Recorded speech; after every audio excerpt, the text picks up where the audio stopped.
Ministry of Health gives health workers and transportation operators 2 weeks to comply. GCOM trio dismissed. Drugs found on Caribbean Airlines flight. And distribution exercises. Public displays of political arrogance.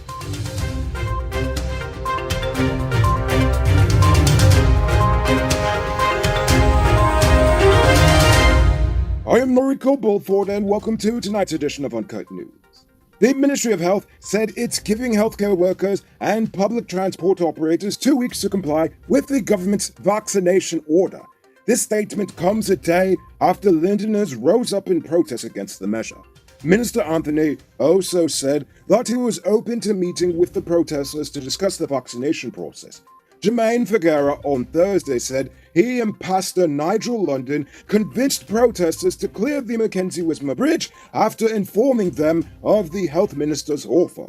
But if the government backpedals on that position, the protesters would return to the bridge. Stakeholders reportedly met today to strategize for consultations with the administration. Elsewhere, protesters have been calling on the government to provide more information about the vaccines so Guyanese can make the decision to take the vaccines on their own free will. Today, GCOM voted to dismiss the GCOM trio. The 7-member commission met virtually to vote on the matter. The 3 opposition commissioners abstained from voting, while the 3 government commissioners voted in favor of their termination. The 3 are all before the courts for a number of electoral charges for their alleged individual roles in the big rig of 2020. Yesterday, the recently appointed 7-member Law Reform Commission was sworn in. During the president's brief remarks, he pointed out that much of our nation's laws are basically outdated shackles of British colonialism, and thus charged the commissioners with modernizing our laws to reflect societal and economic changes taking place in Guyana. Those were my words, not his, by the way. The Law Reform Commission is an advisory body to the state and can recommend to the government amendments to existing laws, new legislation, and the repeal of existing legislation. Immigration to Guyana is on the rise. According to a 2019 needs assessment conducted by the International Organization for Migration, the total legally registered immigrant population was 15,700. While that number has increased over the last year, it amounted at the time to approximately 2% of Guyana's total population, with Surinamese as the largest population, 30% of this number, followed by Brazilians making 15% and Venezuelan 14%. 8.3% were Americans and 7% Chinese. The report also noted that at the beginning of 2020, nearly 22,000 Venezuelan migrants, not immigrants, migrants were in Guyana. Among the other main findings of the assessment is that the emigration rate of the country is among the top 20 in the world, as 40% of Guyana's citizens reside abroad, with approximately 93% of highly skilled Guyanese living abroad as recently as 2015. Are you one of the chosen few that benefits from duty-free? Good for you! Check out these amazing vehicles that just arrived at Best Buy Auto Sales. This 2016 Toyota Harrier Grand Sport Edition, this 2014 Range Rover Evoque, and this 2016 Lexus RX 200T are all on sale. They are all fully loaded and come with all modern features.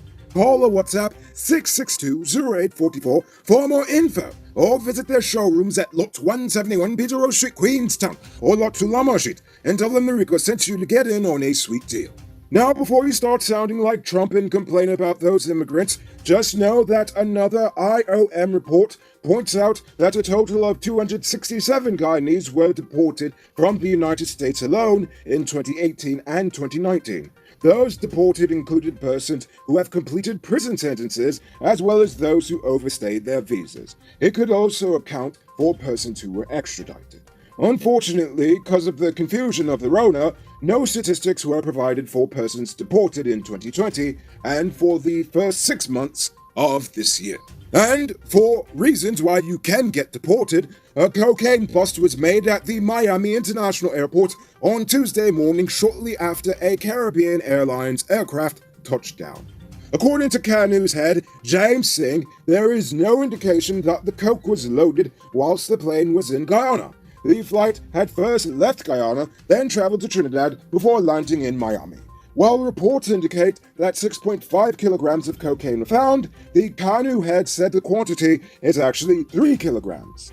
Singh also said that it was not found in a suitcase, but in the panel of the plane, so the airline security agents are the ones who should be questioned. In other illegal drug news, this morning cops in Burpees discovered nearly 10 kilos of ganja in a salt bag at the New Amsterdam market. A town constable was on patrol duty in the market area when he saw the bulky salt bag and decided to rip it open for some strange reason. Anyway, they're still looking for who's the owner of the bar. You there, Mr. Truck Owner! A great place to get high-quality truck parts and engine spares for low prices is Powered Automotive. They stock parts for DAF, Freightliner, Mark, International, and all models of Cummins engines. Visit them at Lot 1161 EE Eccles or call them on 697-0171. Save big on truck parts at Powered Automotive, the #1 heavy-duty truck parts store in Guyana. Real thing. It's now time for today's Run Report. Today, the nation recorded 88 new cases. There are now 569 persons dead, 16 persons in the ICU, 731 persons in home isolation, and the total number of confirmed cases around the nation now stands at 23,244. So please, people, wash your hands frequently. Avoid touching your nose and mouth and mask up before you leave the house. When you do leave home, try to avoid enclosed spaces and large crowds, and remember to give 6 feet of space between you and others. Today, 51-year-old Matthew Monro was placed on remand for the 2017 brutal murder of 22-year-old secondary school teacher Kesha Branch. Monro was arraigned at the High Court for the capital offense of murder. He pleaded not guilty to the offense, and he will face a jury on August 26th. Don't miss the grand 50% off sale and get a free 1-month Digicel Prime Bundle plan. Available at City Mall, Starbucks Square, Regent and Light Street, Massey Turkine, and Massey Providence. Shop early, limited stocks available. And now for our stupid news of the day. You know what I think is stupid? Public money distribution exercises. I hate them so much I refuse to even give them real attention on this show. It's a nonsensical waste of time and taxpayer money that could only be described as a public display of political arrogance, and yet both the PPP and the PNC seem obsessed with this.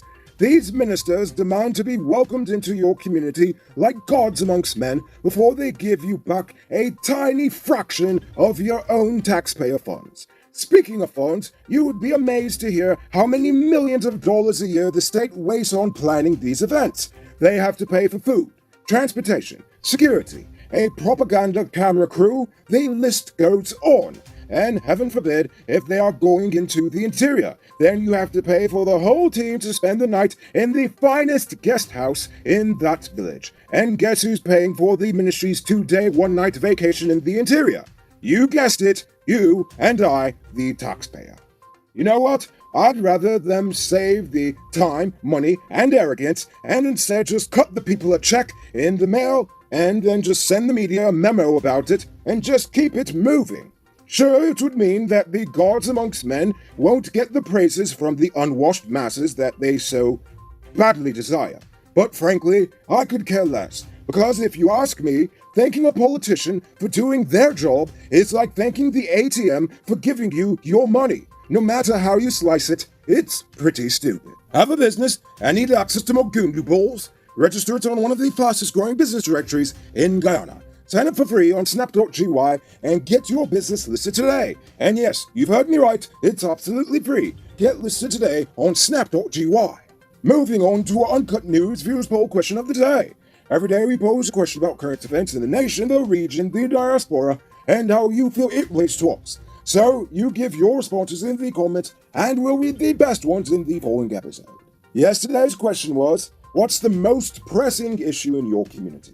Hewitt Benjamin said, in my community, which is Derry on the west side, we need a market and more better roads and jobs for the youths. At least 45% of the youths in Parfait Harmony are going into gangs and doing bad business, so we need jobs for them. At least we can open a center in which the youths can have a trade. You're absolutely right. That's why I had to leave that place. It's terrible how they do people there. King Tut said, What's affecting every community is the lack of services at every level and the constant bribery to get something done. The finger pointing should only take place in front of the mirror. Wise words, King Tut, wise words. Lennox Frederick says, I'm from Bartica. One of the pressing issues we have is our roads. Year after year, our roads are being patched just to become deteriorated again. The government needs to completely do overhaul our roads with proper foundation. I'm honestly fed up with it by now. And finally, Brian Indarjeet says, the most pressing issues I have in my community of Kitty Campbellville area are the deteriorating state of the roads and illegal garbage dumping on Dennis Street. Wow, so it seems like jobs, roads, and lack of community services seem to be some of the most frequent complaints. So if anyone in government is watching this tonight, don't take it personally, just watch these 3 areas and take them as points you can improve on. So for tonight's question, what services should the government provide to deportees, especially those who were deported for criminal offenses? Think about that question and tell us in the comments below. If your response is good enough, we just might feature it in our next episode. Anyway, that's all the time we have for tonight. Check us out tomorrow for another. Until then, I'm Noriko Bulford saying good night, folks. Hey, Uncut News viewers, thanks for watching. You can subscribe by clicking on this button over here, or click over there for more news. You can also drop a comment to let me know if you've made it to the end of the video. Goodbye for now.